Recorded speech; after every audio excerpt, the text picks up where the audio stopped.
Hello students, welcome to my YouTube channel Sushma Rajgupta. हम लोग कर रहे हैं कमर्शियल लॉ। कमर्शियल लॉ में हमारा जो चैप्टर चल रहा है that is sale of goods act 1930। ठीक है, जिसमें आज का हमारा टॉपिक है ट्रांसफर ऑफ ओनरशिप।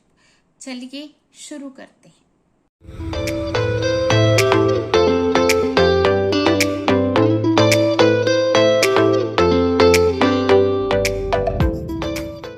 हाँ जी, ये जो चैप्टर है मैं कल्याणी पब्लिकेशन की बुक से फॉलो कर रही हूँ। तो सबसे पहले ट्रांसफर ऑफ ऑनरशिप होता क्या है। ट्रांसफर ऑफ ऑनरशिप का मतलब है कि ऑनरशिप को ट्रांसफर करना सेलर से बायर की ओर। ठीक है, जब भी हम कॉन्ट्रैक्ट ऑफ सेल की परफॉर्मेंस की बात करते हैं तो परफॉर्मेंस में दो स्टेजेस आती हैं। फर्स्ट स्टेज है कि हमने गुड्स का पोजेशन ट्रांसफर किया। सेकंड स्टेज है कि हमने गुड्स की ओनरशिप ट्रांसफर कर दी। तो transfer of ownership and transfer of possession दोनों डिफरेंट वर्ड्स हैं।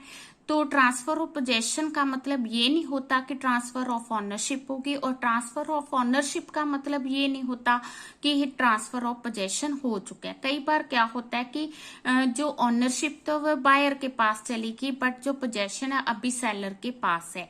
तो इस तरह से ट्रांसफर ऑफ पोजेशन और ट्रांसफर ऑफ ऑनरशिप दोनों अलग अलग माने गए हैं। तो कैसे पता चलेगा कि ट्रांसफर ऑफ ऑनरशिप हो चुकी है या नहीं हुई है। तो फर्स्ट पॉइंट आता है इसमें risk of loss. Risk of loss ownership के साथ ही पास होता है। अगर रिस्क ऑफ लॉस पास हुआ है तो इट मीन्स कि बायर के पास गुड्स की ऑनरशिप जा चुकी है। जैसे कि ए ने कहा है कि मैं आपकी कार 20,000 में परचेज करूंगा, और उन दोनों में एग्रीमेंट हुआ है कि जो ऑनरशिप है 15 अगस्त को पास होगी। ठीक है, बट जो प्राइस था अब वो बायर ने पहले पे कर दिया। 15 अगस्त को ऑनरशिप पास होनी है, तो 10 अगस्त को क्या हुआ कि जो कार थी वो डैमेज होगी। अब इस केस में जो सेलर है उसे लॉस बेयर करनी होगी, क्योंकि अभी ऑनरशिप बायर के पास नहीं गई है। ठीक है, तो लॉस वही बेयर करेगा जिसके पास ऑनरशिप है। सेकंड पॉइंट है कि सिर्फ ऑनर ही स्यू कर सकता है। अगर थर्ड पार्टी ने किसी तरह का लॉस पहुंचाया है तो उस केस में ऑनर ही स्यू कर सकता है। अगर बायर या सेलर में से कोई भी इंसॉल्वेंट होता है तो वहां पे पॉइंट अराइज होता है कि ऑनरशिप किसकी है। तो ऑनरशिप जो ट्रांसफर हुई है या नहीं हुई है फाइंड करने बहुत। हाँ जी, इंसॉल्वेंसी का पता करना इसलिए जरूरी है क्योंकि जब भी बायर या सेलर इंसॉल्वेंट होता है तो पॉइंट अराइज होता है कि जो ऑफिशियल रिसीवर है उसको हमें गुड्स ट्रांसफर करनी है या नहीं करनी है। ठीक है, सूट फॉर प्राइस। अब सेलर है वो तभी प्राइस के लिए स्यू कर सकता है अगर उसको पता है कि प्रॉपर्टी जो है बायर को ट्रांसफर हो चुकी है, या बायर तभी प्राइस पे करेगा जब उसे श्योर है कि अब चीज उसकी है। तो इन बातों के लिए ये कंफर्म करना जरूरी है कि प्रॉपर्टी ट्रांसफर हुई है या नहीं हुई है। नाउ द पॉइंट इज कि प्रॉपर्टी ट्रांसफर कब होती है। तो लॉ कहता है कि दो केसेस हैं। एक है कि अनअसर्टेन गुड्स के केस में, दूसरा है असर्टेन गुड्स के केस में। तो पहला हम करेंगे अनअसर्टेन गुड्स के केस में। अनअसर्टेन गुड्स वो गुड्स होती हैं जो कि अभी तक बायर ने फाइंड नहीं की है, उसको पता नहीं है कि कौन सी गुड्स अभी उसने परचेज करनी है, उसे हम अनअसर्टेन गुड्स कहेंगे। अनअसर्टेन कैसे, जैसे ए है, ए के पास 1200 लीटर ऑफ ऑयल है। ठीक है ना, अब उसने बी को 500 लीटर जो है सेल किया। ठीक है, बट जो 1200 का टैंक था, स्टोरेज टैंक था, उसमें से 500 लीटर उसने साइड पे रखना था, निकाल के रखना था, बट उसने जो है निकाल के नहीं रखा। तो इट मीन्स कि वो क्या हो गया, अनअसर्टेन हो गया। तो इस केस में प्रॉपर्टी अभी पास नहीं होगी बायर को, तभी पास होगी जब वो 500 लीटर उसे अलग कर दिया जाएगा। तो in case of ascertain goods, तो असर्टेन गुड्स वो गुड्स हैं जो कि डिसाइड हो चुकी हैं कि कौन सी चीज बायर ने बाय करनी है। तो इस केस में क्या होगा कि जब दोनों पार्टीज सोच लेंगी, इंटेंड करेंगी, ठीक है, कि हमने प्रॉपर्टी ट्रांसफर करनी है, तो प्रॉपर्टी ट्रांसफर हो जाएगी क्योंकि गुड्स तो ऑलरेडी असर्टेन की हुई है। हाँ जी, प्रॉपर्टी ट्रांसफर करने के लिए कुछ रूल्स दिए गए हैं। तो कौन से रूल्स हैं? तो फर्स्ट केस है in case of specific goods. पहला पॉइंट है कि स्पेसिफिक गुड्स है और साथ ही वो डिलीवरेबल स्टेट में है, means they can easily deliver to the buyer. ठीक है, तो वो कहता है कि रूल एप्लीकेबल होगा, प्रॉपर्टी जो है इमीडिएट पास हो जाएगी, बट इसके लिए कुछ कंडीशंस है। पहली कंडीशन है कि कॉन्ट्रैक्ट ऑफ सेल अनकंडीशनल होना चाहिए, मींस उसमें कोई शर्त नहीं होनी चाहिए, और जो गुड्स हैं वो स्पेसिफिक गुड्स होनी चाहिए और वो डिलीवरेबल स्टेट में होनी चाहिए।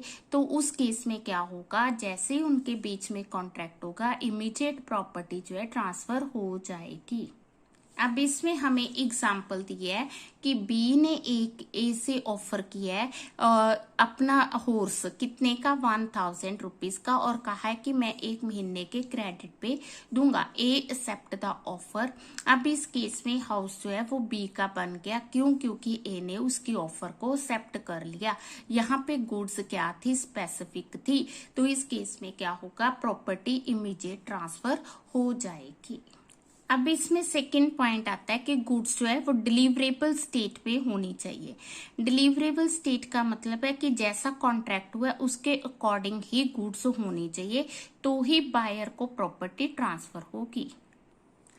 हाँ जी, there was a sale of fixed condensing engine.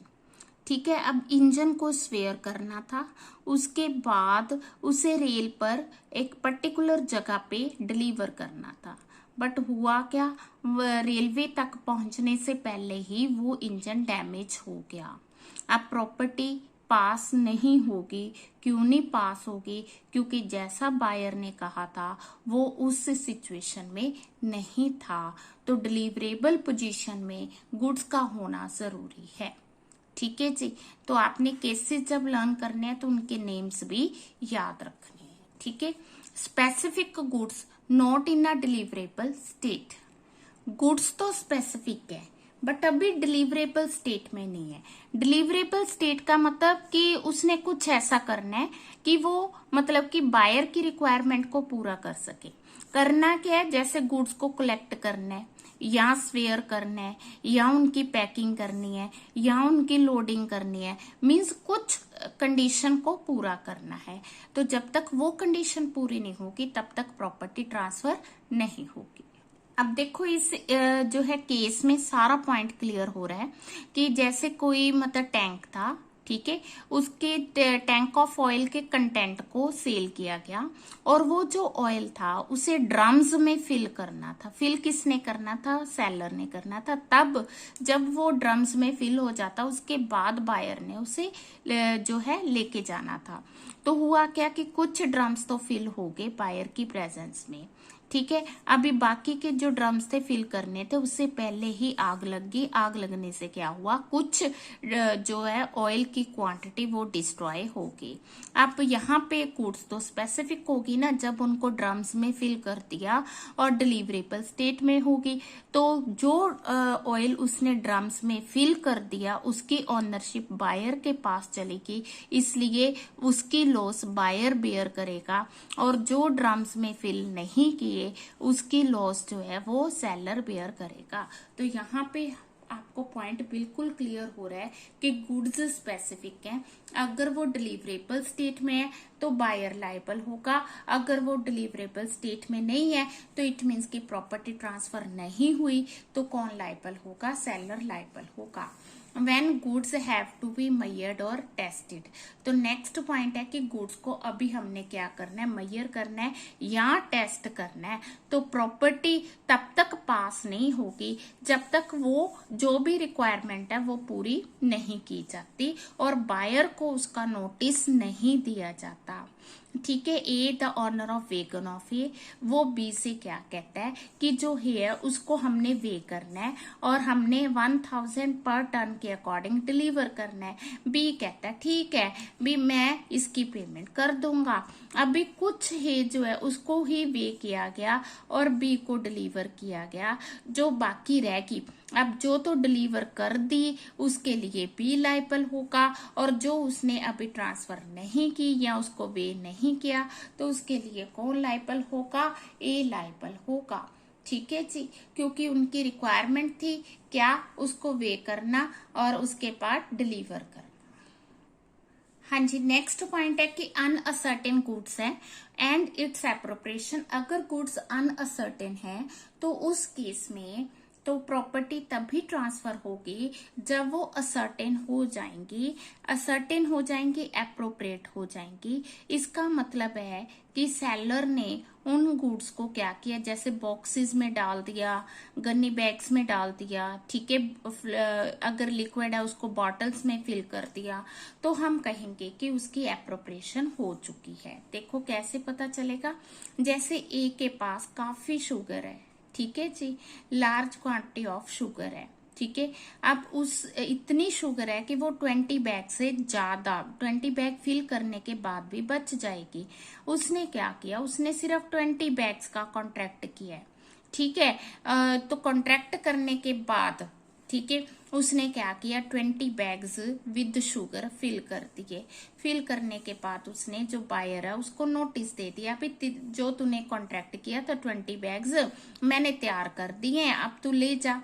अब बायर क्या कहता है, बी क्या कहता है कि कोई बात नहीं, अपने पास रखो, जैसे ही मुझे टाइम मिलेगा मैं उसको जो है उसकी डिलीवरी ले जाऊंगा। तो यहाँ पे ए ने तो एप्रोप्रिएशन कर दी, बी ने उसकी असेंट दे दी। ए की एप्रोप्रिएशन के बाद बी ने उसे एक्सेप्ट कर लिया, तो यहाँ पे ये माना जाएगा कि जो प्रॉपर्टी है वो बी को ट्रांसफर हो चुकी है, ठीक है।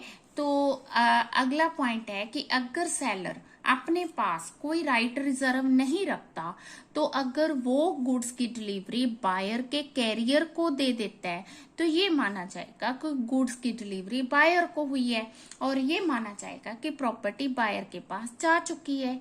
इसके साथ ही ये पॉइंट कहा है कि अगर सेलर ने अपने पास डिस्पोजल का राइट रख लिया, तो इस केस में जो प्रॉपर्टी ट्रांसफर नहीं मानी जाएगी, ठीक है जी। कैसे, ये माना जाएगा कि सेलर ने अपने पास राइट रखा है, कैसे, जैसे गुड्स को शिप तो कर दिया, शिपिंग कर दी या रेलवे एडमिनिस्ट्रेशन को दे दिया, ठीक है, बट उसका जो बिल ऑफ लेडिंग था, रेलवे रिसीट था, वो उसने अपने पास रख लिया। तो ये माना जाएगा कि उसने रिजर्व्स अपने पास राइट रिजर्व रखा है। यहाँ पे एग्जाम्पल दी है कि बी ने ऑर्डर प्लेस किया है इसके पास कि आप बाय सी जो है गुड सेंड कर दो। एस ने क्या किया, बिल ऑफ लेडिंग लिया, बिल तो लिया बी के नेम पे, पर उसे अपने एजेंट को सेंड कर दिया।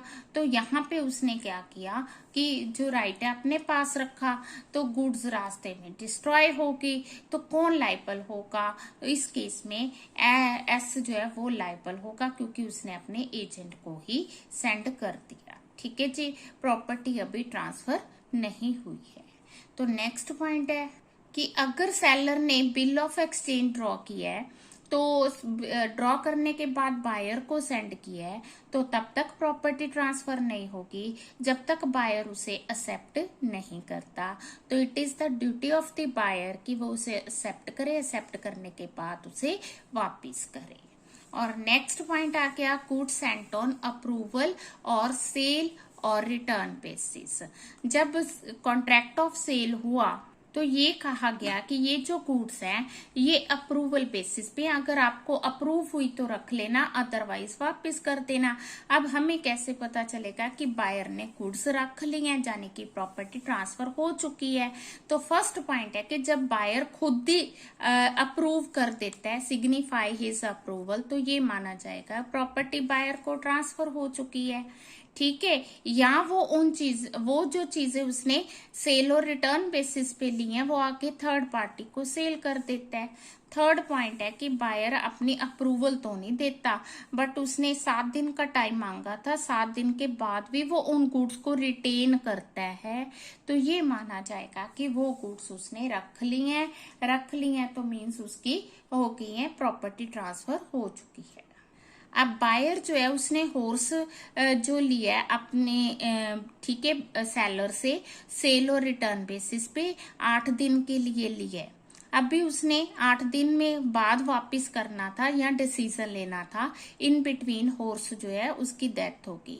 अब इसमें किसी की कोई गलती नहीं थी, क्योंकि 8 दिन उसने ट्रायल बेसिस पे लेके गया है, तो यहाँ पे ये माना जाएगा कि प्रॉपर्टी अभी सेलर के पास है, अभी बायर को प्रॉपर्टी ट्रांसफर नहीं हुई है।